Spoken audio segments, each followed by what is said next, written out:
ಜೇನು ಕುರುಬ ಮಕ್ಕಳು ದೂರಿ ದೂರಿ ನಂಗ ಕಾಡಿಗೆ ಅರಸಾರು ದೂರಿ ದೂರಿ. ಗಿರಿಜನರ ಬದುಕು ಬವಣೆ, ಆದಿವಾಸಿಗಳ ಸಂಸ್ಕೃತಿ ಸಂಪ್ರದಾಯ, ಆಚಾರ ವಿಚಾರಗಳ ಪ್ರತಿಬಿಂಬ.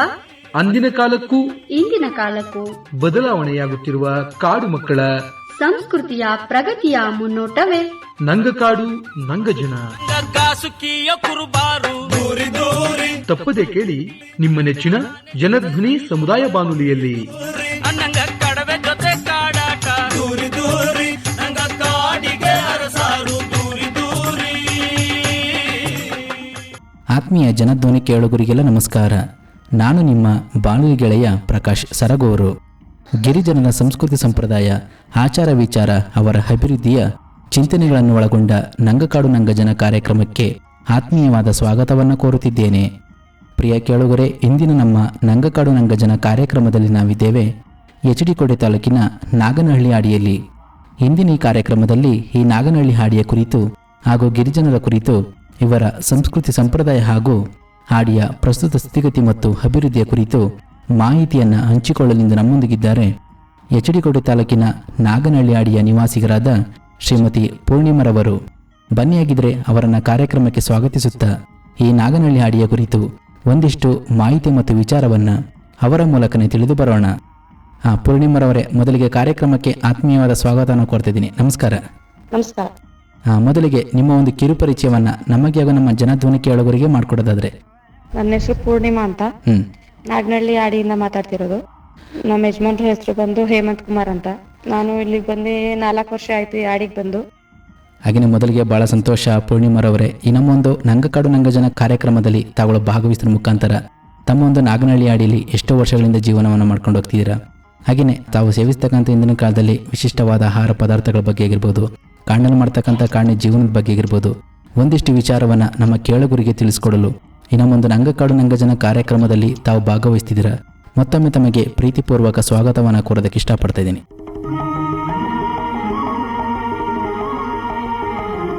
ಹಾಗೆಯೇ ಎಷ್ಟೋ ವರ್ಷಗಳಿಂದ ಈ ಒಂದು ನಾಗನಹಳ್ಳಿ ಹಾಡಿಯಲ್ಲಿ ಜೀವನವನ್ನು ಮಾಡ್ಕೊಂಡು ಬರ್ತಾ ಇದ್ದೀರಾ. ಪೂರ್ಣಿಮರವರೇ, ಹೇಗಿದೆ ಜೀವನ? ಸರ್, ಇವಾಗ ನಾನು 4 ವರ್ಷದಿಂದ ಬಂದು ಇಲ್ಲಿ ಜೀವನ ನಡೆಸ್ತಾ ಇದ್ದೀನಿ. ಮತ್ತೆ ಇಲ್ಲಿ ಇರೋದು ಬರೀ 9 ಮನೆಗಳಷ್ಟೇ, ಜನಸಂಖ್ಯೆ ಕಮ್ಮಿ ಇರೋದು. ನಮ್ಗೆ ಇಲ್ಲಿ ಸದ್ಯಕ್ಕೆ ಏನ್ ತೊಂದ್ರೆ ಅಂತಾನೂ ಇಲ್ಲ. ಗೌರ್ಮೆಂಟ್ ಇಂದ ರೇಷನ್ ಕೊಡುತ್ತಾರೆ, ಹಾಗಾಗಿ ಹೊಟ್ಟೆ ತುಂಬಿಸ್ಕೊಳಕ್ಕೆ ಏನ್ ಬೇಕೋ ಅದು ಗೌರ್ಮೆಂಟ್ ಇಂದ ಸಿಗ್ತಾ ಇದೆ. ಮೊಟ್ಟೆ ರೇಷನ್ ಎಲ್ಲ ಕೊಡ್ತಾರೆ, ಕೂಲಿ ಮಾಡ್ಕೊಂಡು ತಿನ್ಬೇಕು. ಹೇಗೆ ನಡ್ಕೊಂಡು ಹೋಗ್ತಾ ಇದೆ ಹಾಡಿಯಲ್ಲಿ ಜೀವನ? ಹಾಡಿಲಿ ಚೆನ್ನಾಗಿ ನಡೀತಾ ಇದೆ ಸರ್. ಹಾಗೆ ತಾವು ಈಗ ಹೇಳ್ತಿದ್ರಿ ತಮ್ಮ ಒಂದು ನಾಗನಹಳ್ಳಿ ಹಾಡಿಯಲ್ಲಿ ಒಟ್ಟು 9 ಕುಟುಂಬಗಳು ವಾಸ ಮಾಡ್ಕೊಂಡು ಹೋಗ್ತಿದೀವಿ ಅಂತ. ಹಾಗಿದ್ರೆ ಆ 9 ಕುಟುಂಬಗಳಲ್ಲಿ ಯಾವ ಜನಾಂಗದವರು ಸಂಪೂರ್ಣವಾಗಿ ವಾಸ ಮಾಡ್ಕೊಂಡು ಹೋಗ್ತಿದ್ದೀರಾ? ಜೆಕೆ ಅಂದ್ರೆ ತಮ್ಮ ಒಂದು ಹಾಡಿಯಲ್ಲಿ 9 ಕುಟುಂಬಗಳಲ್ಲಿ ಎಲ್ಲರೂ ಕೂಡ ಸಂಪೂರ್ಣವಾಗಿ ಜೇನು ಕುರುಬರೇ ವಾಸ ಮಾಡ್ಕೊಂಡು ಹೋಗ್ತಿದ್ದೀರಾ? ಹೌದೌದು ಸರ್. ಜೀವನಕ್ಕೆ ಏನೆಲ್ಲ ಕೆಲಸ ಮಾಡ್ಕೊಂಡು ಹೋಗ್ತಿದ್ದೀರಾ ಹಾಡಿಯಲ್ಲಿ? ಸರ್, ಬದುಕ್ಬೇಕಲ್ಲ, ಅದಕ್ಕೆ ಎಲ್ಲಾರು ಗುತ್ತಿಗೆಗೆ ಜಮೀನ್ ಮಾಡ್ಕೋತಾರೆ. ಸ್ವಂತ ಜಮೀನ್ ಅಂತ ಇಲ್ಲ, ಗುತ್ತಿಗೆಗೆ ಜಮೀನ್ ಮಾಡ್ಕೋಬೇಕು. ಅದ್ರಲ್ಲಿ ಬಂದಂತ ಲಾಭದಲ್ಲಿ ಮನೆಗ್ ಬೇಕಾದಂತ ವಸ್ತುಗಳನ್ನ ತಗೋಬಹುದು. ಇಲ್ಲಿ ಕೂಲಿ ಕೂಡ ಕಡಿಮೆ ಇದೆ, ಕೂಲಿ ಮಾಡಿ ಜೀವನ ಮಾಡಕ್ ಆಗಲ್ಲ. ಗೌರ್ಮೆಂಟ್ ಇಂದ ರೇಷನ್ ಕೊಟ್ಟಿಲ್ಲ ಅಂದಿದ್ರೆ ತುಂಬಾ ಕಷ್ಟ ಆಗಿರೋದು. ಅದೊಂದು ಹೆಲ್ಪ್ ಇದೆ. ಇನ್ನು ಅದನ್ನ ಬಿಟ್ಟು ಅದೇ ಕೂಲಿ ಕೆಲ್ಸಕ್ಕೆ ಹೋದ್ರೆ ಬರೀ 300 ರೂಪಾಯಿ ದುಡ್ಡು ಕೊಡ್ತಾರೆ. ಆ 300 ರೂಪಾಯಿ ತಗೊಂಡು ಮಕ್ಳನ್ನೇ ಓದ್ಸೋದು, ಅಥವಾ ಹುಷಾರಿಲ್ದರ ನಮ್ಮ ಸಮಸ್ಯೆಗಳನ್ನ ನೋಡ್ಕೋಬಹುದು. ಅದೇ ಪ್ರಾಬ್ಲಮ್ಸ್. ಅದೇ ಹೇಳ್ಬೇಕಂದ್ರೆ ಕೆಲವರು ಕೂಲಿ ಮಾಡ್ಕೊಂಡು ಜೀವನವನ್ನು ಸಾಗಿಸ್ಕೊಂಡು ಹೋಗ್ತಿದ್ದಾರೆ. ಒಂದೊಂದು ಕುಟುಂಬಗಳು ಕೂಡ ಒಂದು ಮನೆಯ ಸಂಸಾರದಲ್ಲಿ ಕೆಲವು ಕಷ್ಟಗಳು ಕೂಡ ಬರ್ತಾ ಇದಾವೆ. ನಾವು ಸಂಪಾದನೆ ಮಾಡ್ಕೊ ಬರ್ತಿದ್ದಂತ ಹಣ ಕೂಡ ನಮ್ಮೊಂದು ಜೀವನಕ್ಕೆ ಸಾಕಾಗ್ತಾ ಇಲ್ಲ, ತುಂಬಾ ಕಷ್ಟದಿಂದ ಜೀವನವನ್ನು ಮಾಡ್ಕೊಂಡು ಹೋಗ್ತಿದೀವಿ ಅಂತ ಹೇಳ್ತಾ ಇದ್ದೀರಾ? ಹೌದು ಸರ್. ಕೊಡಕ್ ಸೈಡ್ ಹೋಗ್ತಾರೆ, ಮೆಣಸು ಕುಯ್ಯೋದಕ್ಕೆ ಹೋಗ್ತಾರೆ. ಜೀವನ ಮಾಡ್ಬೇಕು ಅಂದ್ರೆ ಹೊರಗಡೆ ಹೋಗಿ ದುಡಿಬೇಕು. ಇಲ್ಲೇ ದುಡಿದ್ರೆ ಏನು ಲಾಭ ಸಿಗಲ್ಲ ನಮಗೆ. ಮಕ್ಳುಗಳಿಗೆ ಎಜುಕೇಶನ್ ಕೊಡಿಸ್ಬೇಕು, ನಮ್ ತರ ನಮ್ಮ ಮಕ್ಳುಗಳಾಗ್ಬಾರ್ದು. ನಾಳೆ ದಿವಸ ಅವ್ರಿಗೆ ಒಂದ್ ಒಳ್ಳೆ ಭವಿಷ್ಯ ತಂದು ಕೊಡ್ಬೇಕಲ್ವಾ? ಹೌದು. ಅದಕ್ಕೋಸ್ಕರನಾದ್ರೂ ನಾವು ಹೊರಗೆ ಹೋಗಿ ದುಡಿಬೇಕು. ನಮ್ಗೆ ಸ್ವಂತ ಜಮೀನ್ ಅಂತ ಏನಾದ್ರೂ ಸಿಕ್ಕಿದಿದ್ರೆ ಏನಾದ್ರು ಮುಂದುವರಿಬೋದಿತ್ತು. ಬೇರೆ ಎಲ್ಲಾ ಕಡೆ ಹಾಡಿಗಳಲ್ವೇ ಜಮೀನೆಲ್ಲ ಕೊಟ್ಟಿದ್ದಾರೆ. ಈ ನಾಗನಹಳ್ಳಿ ಹಾಡಿಯಲ್ಲಿ ಯಾವ ಸವಲತ್ತುಗಳು ಬಂದಿಲ್ಲ ಸರ್. ಕುಡಿಯೋದಕ್ಕೆ ಒಂದ್ ನೀರಿನ ಟ್ಯಾಂಕ್ ಇದೆ, ನಲ್ಲಿಗಳಿಲ್ಲ, ಬಟ್ ಚರಂಡಿಗಳೆಲ್ಲ ಸ್ವಚ್ಛವಾಗೈತೆ. ಹಾಗಿದ್ರೆ ತಮ್ಮೊಂದು ಹಾಡಿಯಲ್ಲಿ ಎಷ್ಟನೇ ತರಗತಿವರೆಗೆ ಶಾಲೆ ಇದೆ? ಶಾಲೆ ಇಲ್ಲ ಸರ್, ಅಂಗನವಾಡಿನೂ ಇಲ್ಲ, ಶಾಲೆನೂ ಇಲ್ಲ. ಅಂದ್ರೆ ಮಕ್ಕಳು ಶಾಲೆಗೆ ಎಲ್ಲಿಗೆ ಹೋಗ್ತಾರೆ? ಊರೊಳಗಡೆ ಇದೆ ಸರ್ ಪ್ರೈವೇಟ್, ಅಲ್ಲಿ ದುಡ್ಡು ಕಟ್ಟಿ ಓದ್ಬೇಕು. ಗೌರ್ಮೆಂಟ್ ಅಂತ ಗೌರ್ಮೆಂಟ್ ಸ್ಕೂಲ್ ಇಲ್ಲ ಈ ಊರಲ್ಲಿ, ಪ್ರೈವೇಟ್ ಸ್ಕೂಲ್ ಇರೋದು. ಅಂದ್ರೆ ನೀವು ಮಾಡಿಯಲ್ಲಿ ಮಕ್ಕಳೆಲ್ಲ ಶಾಲೆಗೆ ಹೋಗ್ತಾ ಇದ್ದೀರಾ ಹೇಗೆ? ಹೋಗ್ತಾ ಇದಾರೆ. ನನ್ನ ಮಗನೂ ಹೋಗ್ತಾ ಇದ್ದಾನೆ. ಒಂದು 3 ಮಕ್ಳಿದಾವೆ, ಅಂಗನವಾಡಿಗೆ ಹೋಗ್ತವೆ. ಅದು ಊರೊಳಗಡೆನೆ ಹೋಗ್ಬೇಕು. ಅವ್ರು ಅಲ್ಲಿ ಜನಗಳು ನಮ್ಮನ್ನ ಒಂಥರ ನೋಡ್ತಾರೆ. ಇಷ್ಟೇ ಆದ್ರೂ ಅವ್ರ ಮಕ್ಳ ಜೊತೆ ಬಿಡೋದಕ್ಕೆ ಹಿಂದೆ ಮುಂದೆ ನೋಡ್ತಾರೆ.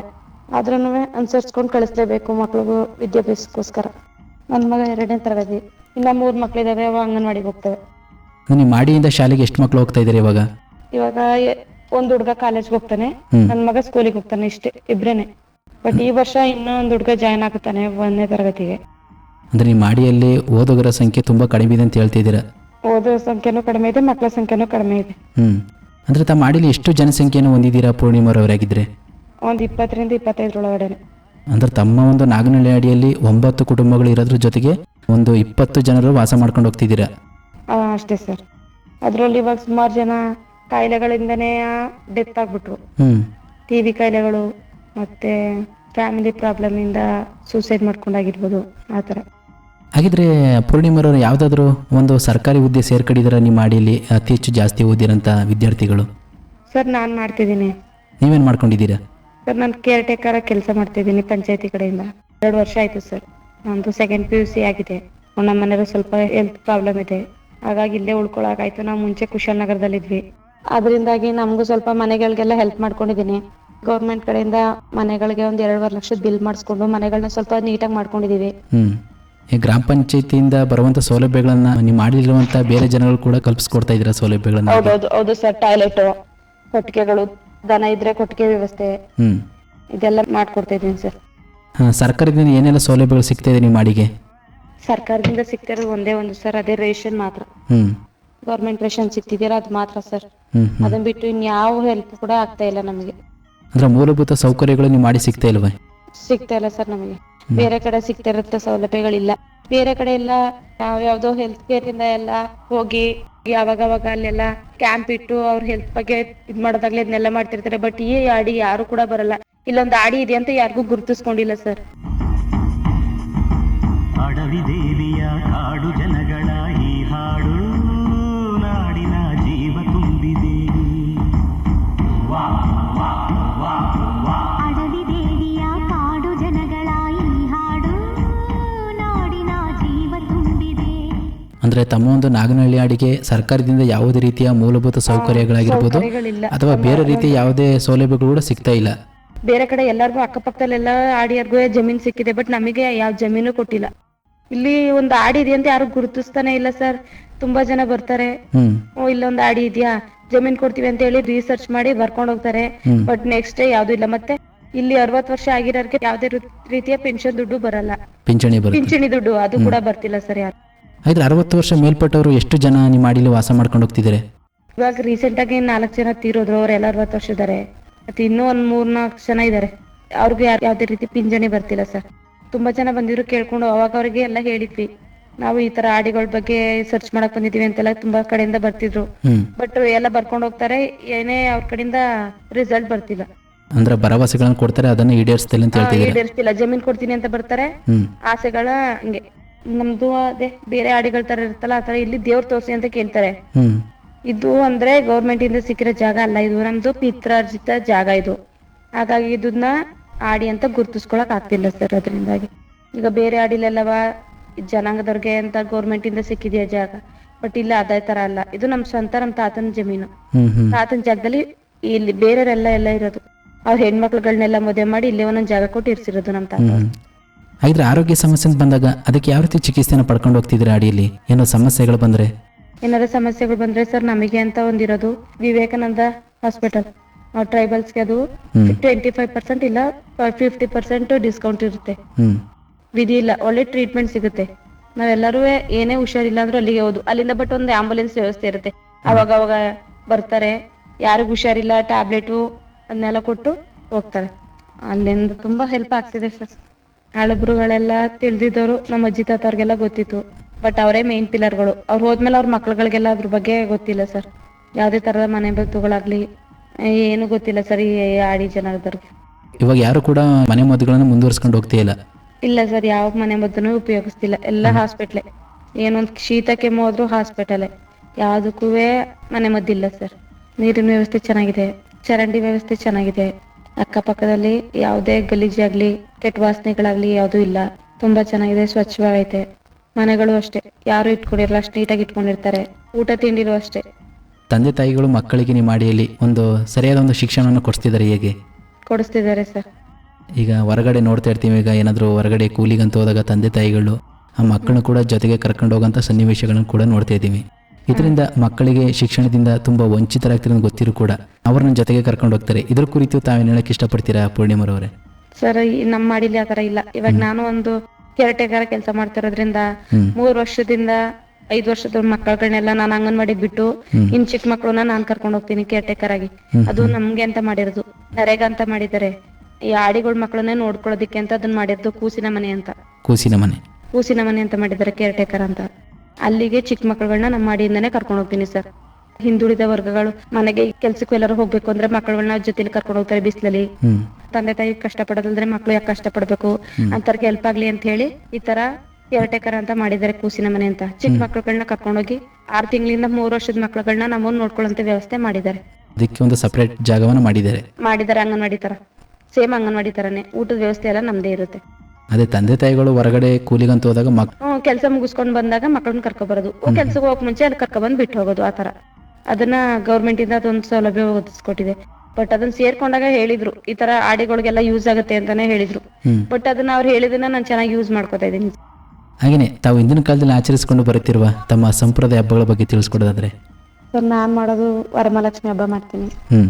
ಅಂದ್ರೆ ನಾನು ಮದ್ವೆ ಆದಾಗಿಂದ ನಾವು ಬೇರೆ ಕಡೆ ಇದ್ದಾರಲ್ವಾ, ಹಾಗಾಗಿ ಚೆನ್ನಾಗಿ ಮಾಡ್ಕೊಬಂದ ಅಭ್ಯಾಸ. ಮನೆಯಲ್ಲ ಲಕ್ಷ್ಮಿ ಕೂರ್ಸಿ ಮನೆಯೆಲ್ಲ ಸ್ವಚ್ಛ ಮಾಡಿ ನೀಟಾಗಿ ಹಬ್ಬ ಮಾಡ್ತೀನಿ, ಗ್ರ್ಯಾಂಡ್ ಆಗಿ ಮಾಡ್ತೀನಿ. ದುಡ್ಡು ಸಮಸ್ಯೆ ಇರುತ್ತೆ, ಬಟ್ ಅಂದ್ರೆ ಗೌರ್ಮೆಂಟ್ ಇಂದ ರೇಷನ್ ಸಿಗುತ್ತಲ್ಲ, ಹಾಗಾಗಿ 4 ಜನಕ್ಕೆ ಅನ್ನದಾನ ಮಾಡ್ತೀನಿ ನನ್ನ ಕೈಲಾದ ಮಟ್ಟಿಗೆ. ಆತರ ಅದನ್ನ ಬಿಟ್ರೆ ಇನ್ನ ಯುಗಾದಿ ಹಬ್ಬನೇ ಜೋರು. ಯುಗಾದಿ ಹಬ್ಬ ಬಂದ್ರೆ ಅದೇ ಚಿಕ್ಕದೇವನ ಬೆಟ್ಟಕ್ಕೆ ಹೋಗ್ತಾರೆ ಎಲ್ಲಾರು, ಅಲ್ಲಿ ಹೋಗಿ ದೇವ್ರ ದರ್ಶನ ಮಾಡಿ ಪೂಜೆ ಮಾಡಿ ಬರೋದು.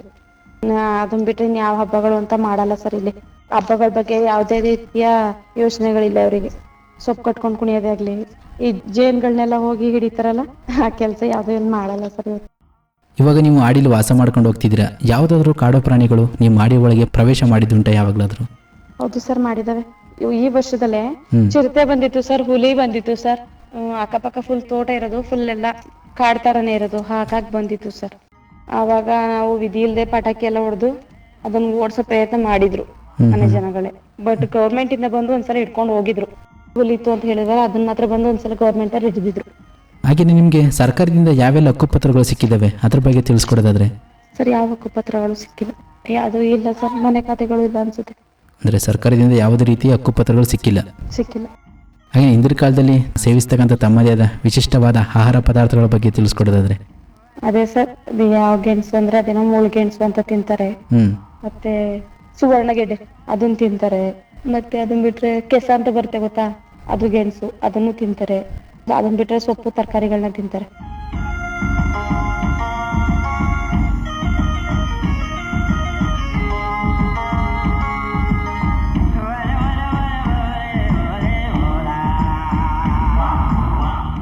ಅದನ್ನೆಲ್ಲ ಕಿತ್ಕೊಂಡು ಬರೋದಕ್ಕೆ ಕಾಡೊಳಗಡೆ ಹೋಯ್ತಾ ಇರ್ತಾರೆ? ಇಲ್ಲ, ಕಾಡೊಳಗಡೆ ಇಲ್ಲ. ಅದನ್ನೆಲ್ಲ ಇವಾಗ ಏನು ಗೊತ್ತಾ, ಮನೆ ಹಿಂದೆ ಅಕ್ಕಪಕ್ಕದಲ್ಲಿ ಗಿಡಗಳನ್ನ ಹಾಕೊಂಡಿರ್ತಾರೆ. ಅದನ್ನ ಅಲ್ಲಿಂದ ಮನೆಗೆ ಯೂಸ್ ಆಗ್ಲಿ ಅಂತ ಮನೆ ಹತ್ರನೇ ಹಾಕಿರ್ತಾರೆ.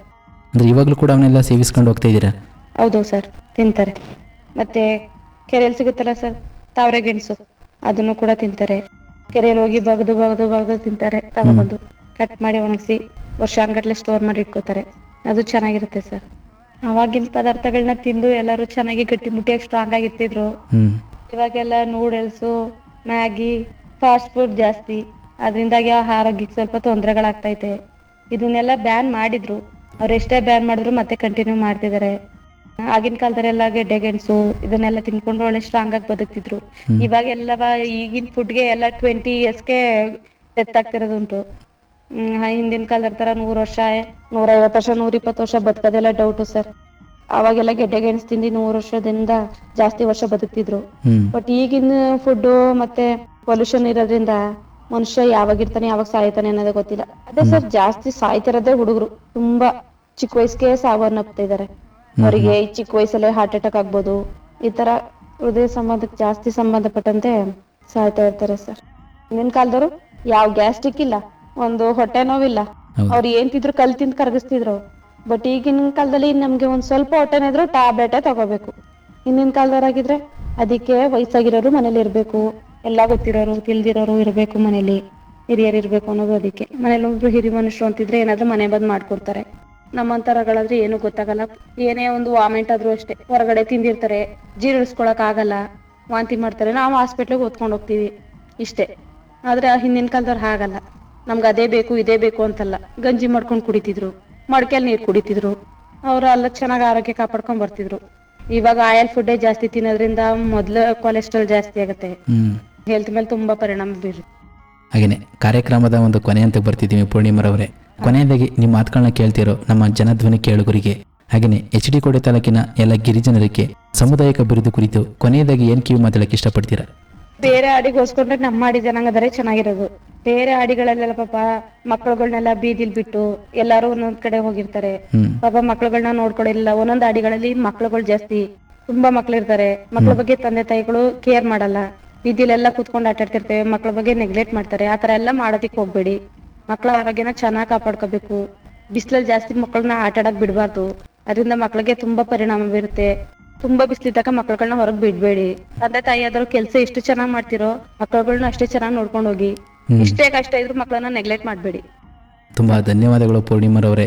ಇಷ್ಟೊತ್ತು ನಮ್ಮ ಒಂದು ನಂಗಕಾಡು ನಂಗಜನ ಕಾರ್ಯಕ್ರಮದಲ್ಲಿ ತಾವುಗಳು ಭಾಗವಹಿಸಿ ತಮ್ಮ ಒಂದು ನಾಗನಹಳ್ಳಿ ಹಾಡಿಯ ಕುರಿತು ಹಾಗೂ ಆದಿವಾಸಿಗಳ ಕುರಿತು ಹಾಗೂ ತಾವುಗಳು ಸೇವಿಸ್ತಕ್ಕಂಥ ತಮ್ಮದೇ ಆದ ವಿಶಿಷ್ಟವಾದ ಆಹಾರ ಪದಾರ್ಥಗಳ ಬಗ್ಗೆ, ಹಾಗೆ ತಮ್ಮ ಹಾಡಿಲಿರುವಂತಹ ಒಂದು ಉತ್ತಮವಾದ ಶಿಕ್ಷಣದ ವ್ಯವಸ್ಥೆ ಬಗ್ಗೆ ಒಂದಿಷ್ಟು ವಿಚಾರವನ್ನು ನಮ್ಮ ಕೇಳುಗರಿಗೆ ತಿಳಿಸಿಕೊಟ್ಟಿದ್ದಕ್ಕೆ ತಮಗೆ ಧನ್ಯವಾದಗಳು ಹೇಳ್ತಾ ಈ ಕಾರ್ಯಕ್ರಮವನ್ನು ಇಲ್ಲಿಗೆ ಮುಕ್ತಾಯ ಮಾಡ್ತಿದ್ದೀನಿ.